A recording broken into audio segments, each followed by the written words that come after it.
99% খামারই জানে না পেঁয়াজ যে মুরগির জন্য কতটা উপকার করতে পারে, আবার মাত্রা না জানা থাকলে অনেকটা ক্ষতিও করতে পারে।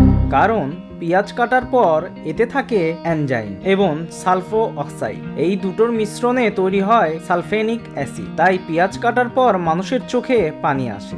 আরও থাকে কেয়ার সেটিং নামক অ্যান্টি অক্সাইডেন্ট, যা প্রদাহ কমাতে সাহায্য করে। অর্থাৎ মুরগির ঠান্ডা লাগার পর নাক দিয়ে পানি পড়া, শ্বাসনালীতে আটকে থাকা সর্দি, মুখ ফুলে যাওয়া ইত্যাদি সমস্যা দূর করে থাকে এবং রোগ প্রতিরোধ ক্ষমতা বৃদ্ধি করে ভাইরাসের বিরুদ্ধে প্রতিরোধ ক্ষমতা গড়ে তুলে ধীরে ধীরে। তাই নিয়মিত খাওয়াতে হবে। খাওয়ানোর নিয়ম হলো 5 গ্রাম পেঁয়াজের কুচি অথবা 1 চামচ এর মতো কুচি করে 1 লিটারের মতো পানিতে কিছুক্ষণ ভিজিয়ে রাখতে হবে। তারপর যত দ্রুত সম্ভব খাওয়াতে হবে। সপ্তাহে 2 থেকে 3 দিন ব্যবহার করা নিরাপদ। প্রতিদিন না দেওয়াই ভালো। বেশি দিলে হজমে সমস্যাও হতে পারে।